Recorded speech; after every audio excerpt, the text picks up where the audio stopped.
আসসালামু আলাইকুম বন্ধুরা, চলে আসলাম মধ্য কিচেনের আজকে রান্না নিয়ে। আজকে রান্না করব ইলিশ মাছ কচুরগাঠি দিয়ে ঝোল। এখানে আমরা 1 পিস ইলিশ মাছ হলুদ লবণ দিয়ে ম্যারিনেট করে রাখছি। কচুরগাঠি আমরা হলুদ লবণ দিয়ে সিদ্ধ করে রাখছিলাম।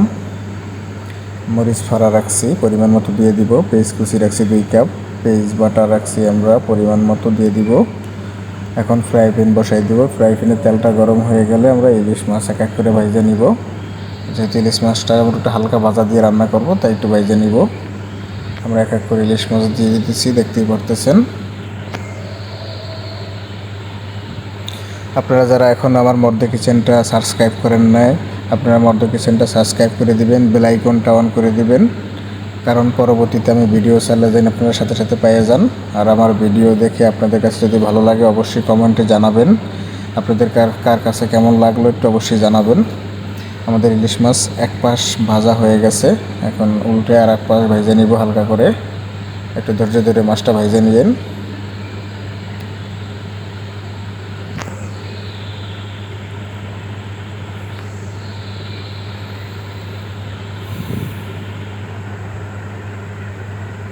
আমাদের মাছ প্রথম যেটা দিয়েছিলাম ভাজা হয়ে গেছে, এক এক করে তুলে নিতেছি। তারপরে আমাদের আরও কিছু মাছ আছে, সেটাও ভেজে নিব। প্রথমবার মাছ ভাজা আমাদের হয়ে গেছে, এখন আমাদের হাতে আরও কিছু মাছ আছে, সেই মাছটাও ভেজে নিব। আমাদের কাছে 2 পিস ডিম আছে, 2 পিস ডিমও এখন ভেজে নিব একই সাথে।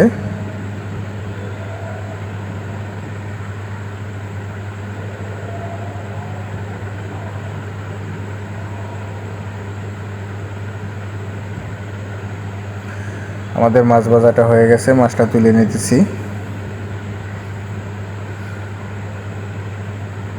এখন আমরা কড়াইতে সয়াবিন তেল দিয়ে দিব পরিমাণ মতো। আপনাদের যতটুকু লাগবে ততটুকু দিয়ে দিবেন। আমাদের তেল গরম হয়ে গেছে, পেঁয়াজ কুচি রাখছিলাম, পেঁয়াজ কুচিটা দিয়ে দিলাম। পেঁয়াজটা ভাজা হওয়া পর্যন্ত একটু ওয়েট করব। পেঁয়াজটা যখন বাদামি কালার হয়ে যাবে তখন আমরা এক এক করে মশলা অ্যাড করে দিব। পেঁয়াজটা বাদামি কালার হয়ে গেছে, হালকা একটু পানি অ্যাড করে দিলাম যেন পেঁয়াজটা পুড়ে না যায়। এখন আমরা পেঁয়াজ বাটা রাখছিলাম, পেঁয়াজ বাটাটা দিয়ে দিলাম পরিমাণ মতো। টেবিল চামচের 2 চামচ পরিমাণ পেঁয়াজ বাটা দিয়ে দিছি।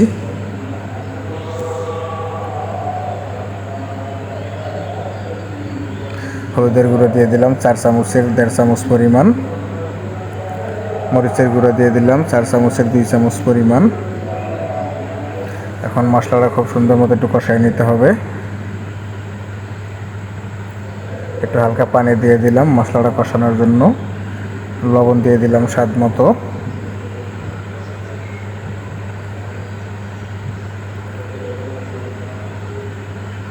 মশলা থেকে যতক্ষণ পর্যন্ত তেল না বাইর হয় ততক্ষণ পর্যন্ত আপনারা মশলাটা সুন্দর মতো কষাই নেবেন। আমরা হালকা একটু পানি দিয়ে দিলাম।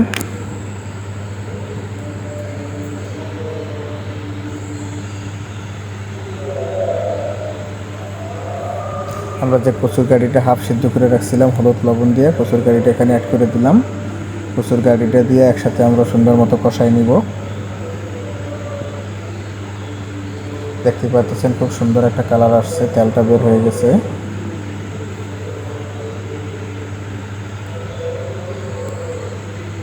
দেখতে পাচ্ছেন আরও শুকিয়ে গেছে, এরকম শুকিয়ে সুন্দর মতো কষাই নেবেন। এখন আমরা ফাইনাল পানিটা দিয়ে দিব। আমরা যতটুকু পরিমাণ সিদ্ধ করার জন্য পানি লাগবে আমরা পানিটা দিয়ে দিলাম। এই পানিটা দিয়ে আমাদের রান্না শেষ করব। আমরা 5 মিনিটের জন্য ঢেকে দিলাম। চলে আসলাম 5 মিনিট পরে। এখন দেখব গাড়িটার কী অবস্থায় আছে।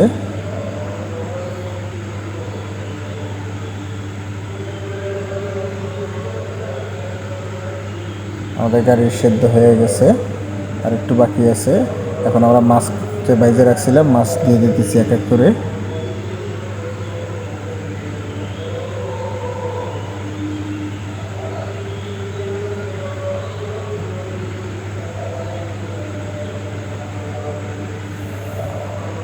আমাদের মাছ দেওয়া হয়ে গেল। এখন হালকাভাবে একটু নাড়াচাড়া করে দিবেন, কারণ যেন মাছটা ভেঙে না যায়, তাই একটু হালকাভাবে নাড়াচাড়া দিবেন। আমরা এখন হালকাভাবে একটু নাড়াচাড়া দিয়ে দিতেছি, দেখতেই পারতেছেন।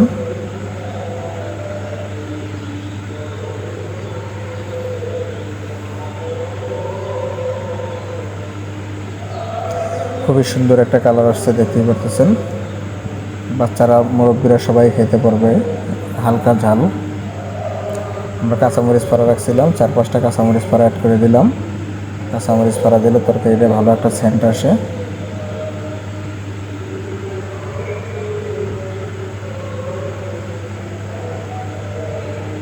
আমাদের রান্না প্রায় শেষের দিকে, আর মিনিট খানিক রাখবো, তারপরে আমরা চুলার জাল বন্ধ করে দিব। আমাদের ঝোল যতটুকু পরিমাণ দরকার ছিল ততটুকু দিয়েছি।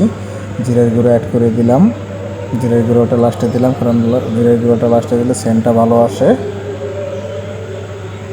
আপনারা অবশ্যই জিরের গুঁড়োটা লাস্টে দিবেন।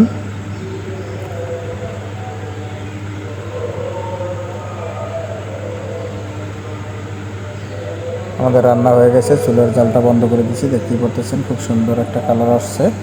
আপনারা বাসায় বসে ট্রাই করে দেখবেন, অবশ্যই ভালো লাগবে আপনাদের কাছে। আমরা পরিবেশন করলাম। সবাই সুস্থ থাকবেন, ভালো থাকবেন। আল্লাহ হাফেজ।